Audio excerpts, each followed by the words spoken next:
Olá a todos, hoje vamos falar sobre ruído em circuitos analógicos, um tópico de complexidade moderada, mas de grande importância quando do tratamento de sinais de amplitude extremamente baixa. Esta apresentação será dividida em duas partes e, inicialmente, ruído é uma flutuação aleatória superposta ao sinal elétrico. Uma característica presente em todos os circuitos eletrônicos e a amplitude do ruído varia, uma vez que pode ser produzido por diferentes fontes. Algumas fontes de ruído, inicialmente o ruído intrínseco, ruído randômico gerado pelos próprios componentes eletrônicos, e esse ruído dá origem a um, vamos chamar assim, a um sinal extra. Pela baixa amplitude desse sinal, nós podemos geralmente modelá-lo através de uma análise de pequenos sinais. Ruído induzido, proveniente de motores e equipamentos que são captados pela placa de circuito impresso e pelo circuito em si, os quais atuam como antena receptora. Ruído de crosstalk, que seria o mesmo acima, mas entre dois fios ou trilhas geralmente paralelas.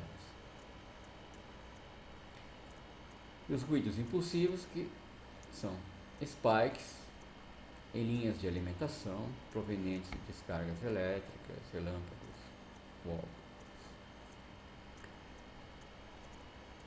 Nesta apresentação, vamos basicamente focar em ruído intrínseco. Bom, o ruído impõe o mínimo nível de sinal que um circuito pode processar com qualidade aceitável. E aqui nós temos uma imagem que nos ajuda a entender a qualidade desse processamento. Então aqui nós temos representado o sinal praticamente submerso no ruído de piso, ou noise floor, ruído à entrada do circuito que vai processar esse sinal. Então nós podemos ver que em apenas uma janela de tempo Δt, o sinal poderia ser, de certa forma, detectado acima do chamado ruído de piso. Alguns sinais possuem uma amplitude muito pequena, por exemplo, sinais biomédicos e, entre eles, o sinal de eletroencefalograma, que possui uma amplitude entre 10 e 20 microvolts. Então, é necessário para que se processe com qualidade este tipo de sinal que o ruído à entrada do circuito de processamento seja feito abaixo desses valores. E isso requer um cuidadoso dimensionamento e escolha de componentes. É o que basicamente veremos nesta apresentação. Bom, uma figura de mérito, a chamada relação sinal-ruído, indica a força do sinal em relação ao ruído gerado pelo circuito de processamento. O SNR é expressado como uma razão entre as potências ou amplitudes de sinal e de ruído, como por exemplo nesta expressão. E geralmente o SNR é dado em decibéis. Aqui nós temos dois casos distintos de SNR. Inicialmente, um alto valor de SNR, um sinal muito mais forte que o ruído, de tal maneira que a composição sinal-ruído ainda nos permite uma detecção muito boa do sinal original.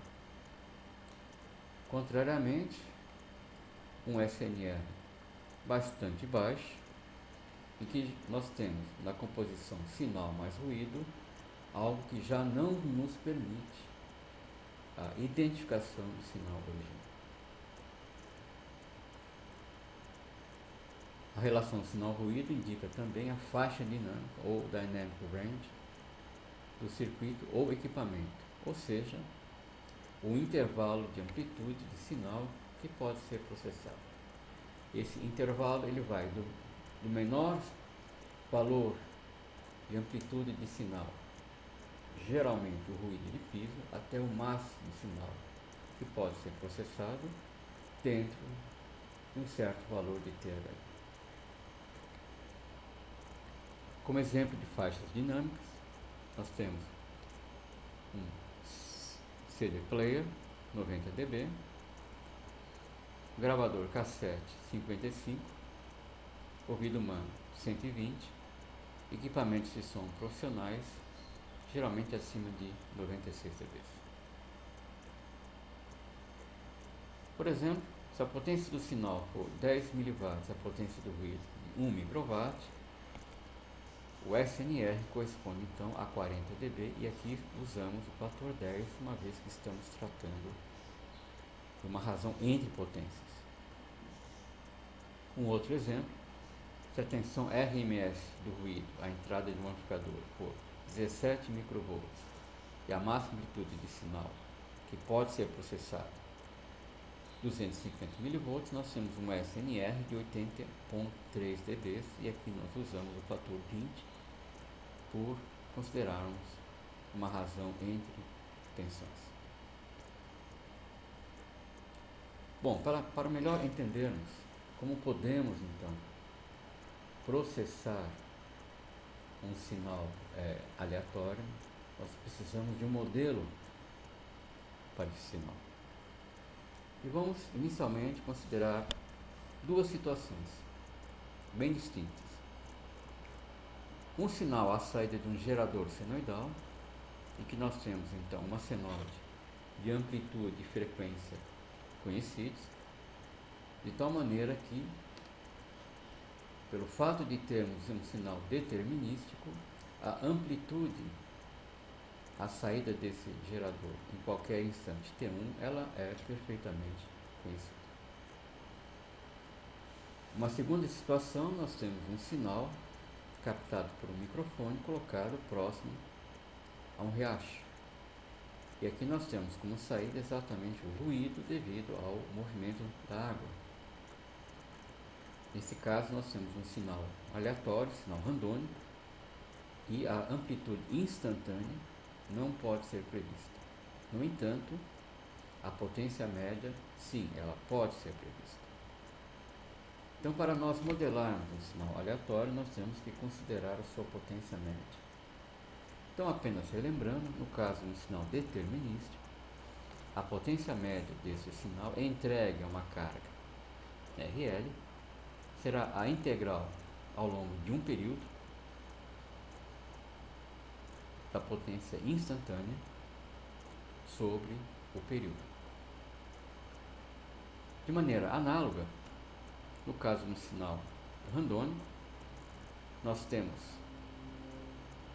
essa expressão da potência média, em que fazemos que a janela de tempo em que observamos esse sinal randônico seja suficientemente grande para termos um valor correto.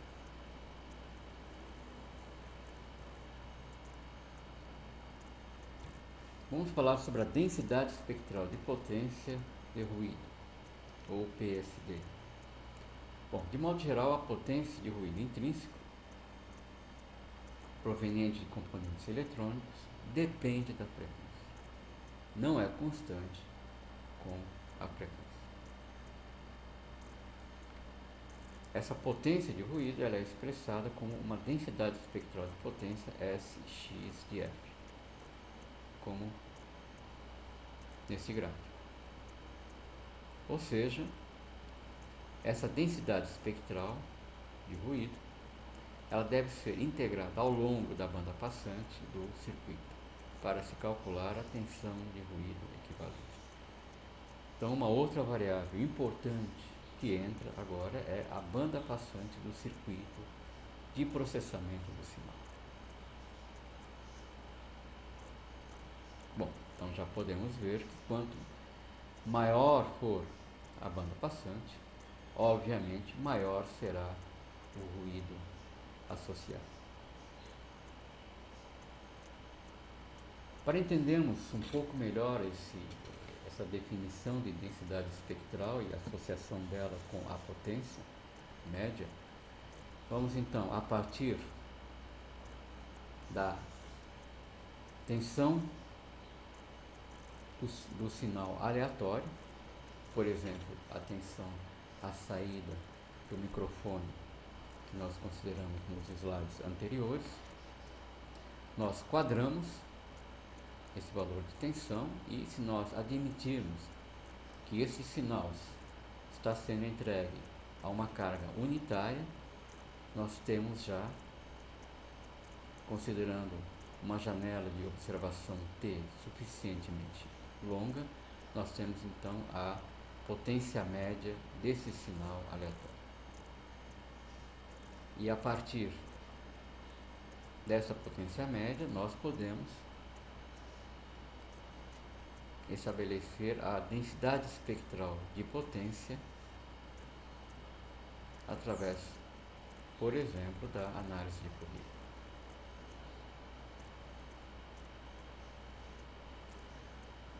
Bom, vamos começar com o ruído intrínseco em componentes básicos e nada mais básico que o próprio resistor.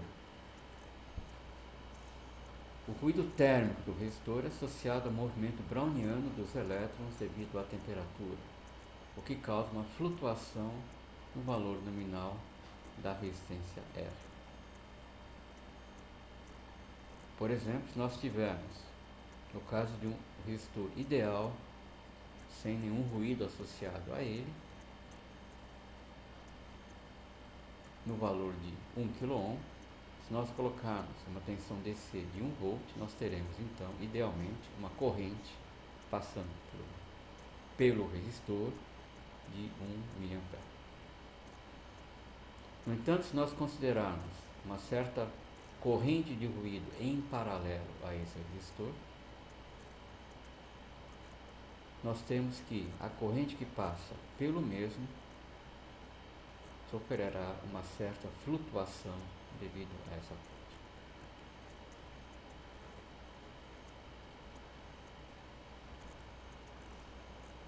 Bom, de uma maneira geral, o ruído térmico do resistor ele é associado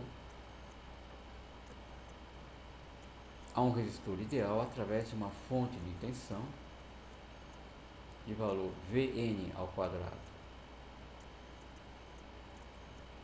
que significa a potência média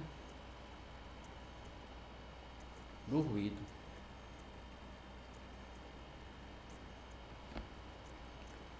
dado pelo valor 4kT. Nesse caso, a potência de ruído, a densidade espectral de ruído, ela independe da frequência. E muitas vezes esse ruído térmico do resistor também é chamado de ruído branco, uma vez que essa densidade espectral, 4kTr, ela é constante com a frequência.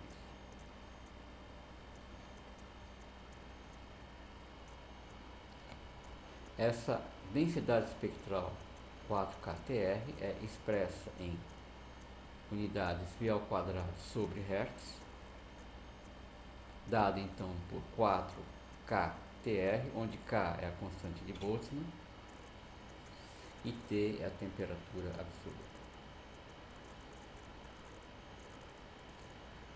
Por exemplo, um resistor de 50 ohms a 300 graus Kelvin apresenta uma potência de ruído por unidade de largura de banda de 8,28 vezes 10 a menos 19 volts ao quadrado sobre Hertz. Bom, para que nós possamos ter a tensão de ruído equivalente, nós devemos então considerar a banda passante do circuito que vai processar esse sinal.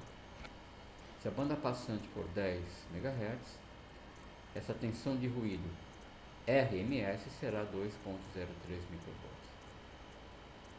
Se nós considerarmos uma banda passante 100 vezes menor, 1000 vezes menor, de 10 kHz, essa tensão de ruído RMS será então 64 nanovolts.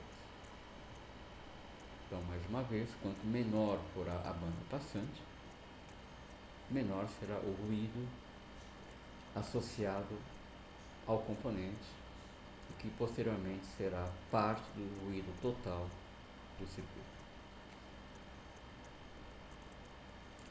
De uma maneira análoga, nós podemos também representar a fonte de ruído associada ao resistor como sendo uma fonte de corrente de valor 4K TG, e a dimensão dessa fonte de corrente será então ampere ao quadrado sobre hertz.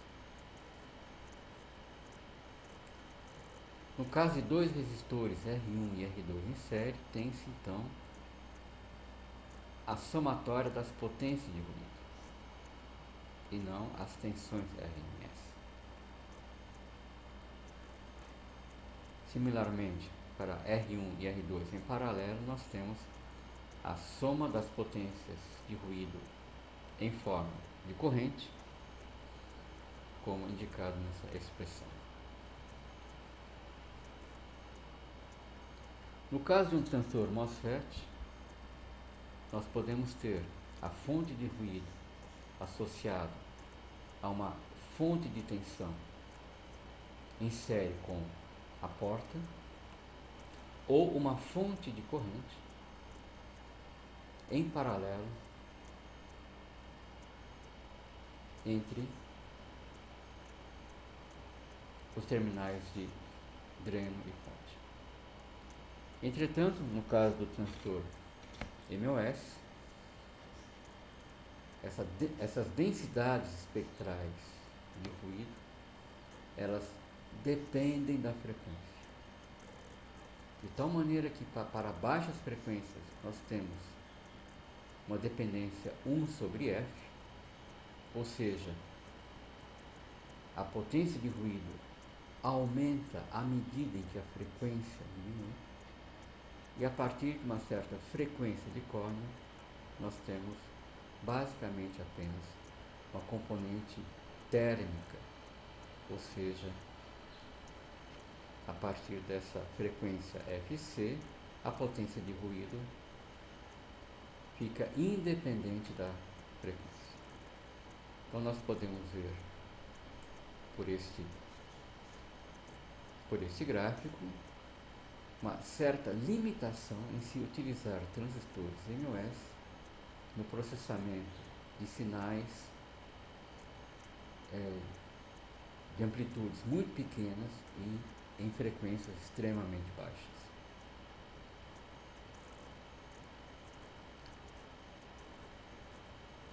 Ou seja, resumindo, no caso do transistor MOS, a potência de ruído depende da frequência, pois temos a composição do ruído flicker, 1 sobre F, chamado ruído flicker, mais o ruído térmico.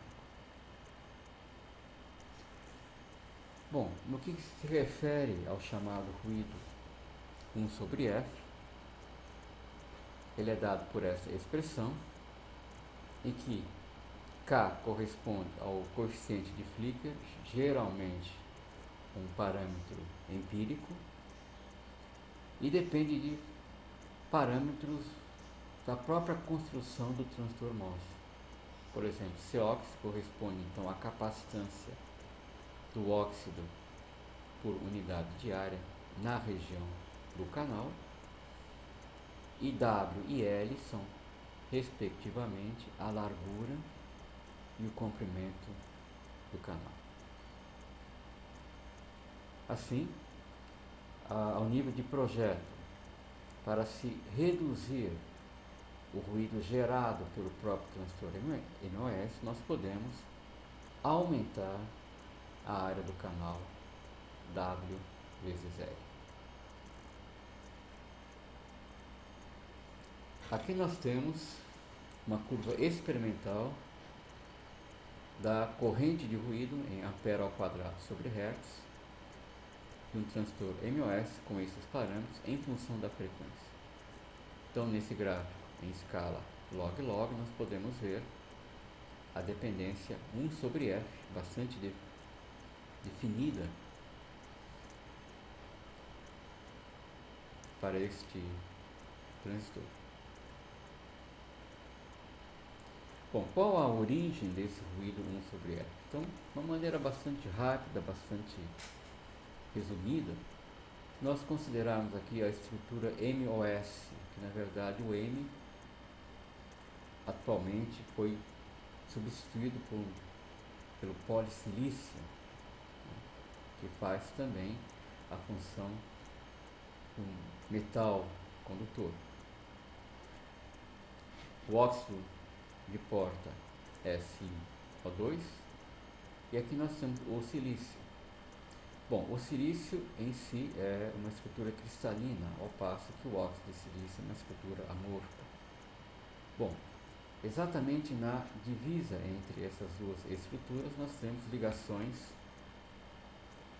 covalentes que não estão completas. E quando nós induzimos um canal e fazemos a corrente fluir, alguns desses portadores que fluem através do canal podem ser então armadilhados momentaneamente por essas ligações incompletas. São armadilhados e posteriormente liberados. Ou seja, com isso, eles causam uma flutuação na carga armazenada na interface óxido de silício. Por sua vez, essa variação de carga provoca uma variação na tensão bilinear e, consequentemente, na corrente de dreno. Então aqui nós temos o caso de um transistor MOS polarizado na região de saturação, que é a região onde normalmente ele é utilizado em circuitos analógicos. Nós podemos ver que há uma flutuação na tensão bilinear, nós temos também uma flutuação na corrente de dreno. Então essa seria, em poucas palavras, a explicação do porquê do ruído flicker. Bom, a frequência de Corner é aquela em que o ruído 1/F se iguala ao ruído térmico. Então, matematicamente, se nós expressarmos o ruído flicker, a potência de ruído flicker, igualarmos a potência de ruído térmico, e nesse caso o canal ele é visto como sendo, digamos, resistivo e de resistência 1/Gm.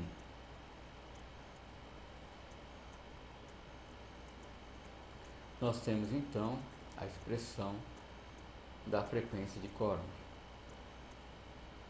Esse fator gama aproximadamente corresponde a 2/3. Então, novamente, nós podemos ver que o projetista ele pode, dentro de um certo limite, movimentar o valor dessa frequência de Corner. Nós podemos fazer com que, por exemplo, a componente 1/F seja, digamos assim, minimizada em relação à componente térmica. E aqui nós temos uma simulação que nos indica exatamente essas duas componentes, né? Inicialmente a componente do ruído térmico do transistor MOS, a componente do ruído 1/F, e aqui nós temos então a composição das duas, essa linha superior. E aqui nós teremos então a frequência de Corner. Bom, o caso do transistor bipolar, ele é, em princípio, um modelo mais simples, é puramente um ruído branco, em que nós representamos o ruído associado ao BJT por uma fonte de corrente, IN ao quadrado, equivalente a 2Q e C, onde Q é a carga unitária de Coulomb e C é a corrente de polarização do transistor. Então aqui nós temos então a densidade espectral de potência em corrente constante com a frequência e em dimensão dado por ampere ao quadrado sobre hertz. Ou seja, o modelamento do ruído em transistores bipolares se aproxima muito ao modelamento do ruído em resistores.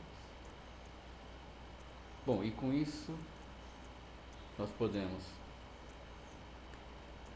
explicar por que existe esse ruído em transistores bipolares, e a explicação mais assim, digamos, clássica seria que quando esses portadores atravessam a junção emissor-base,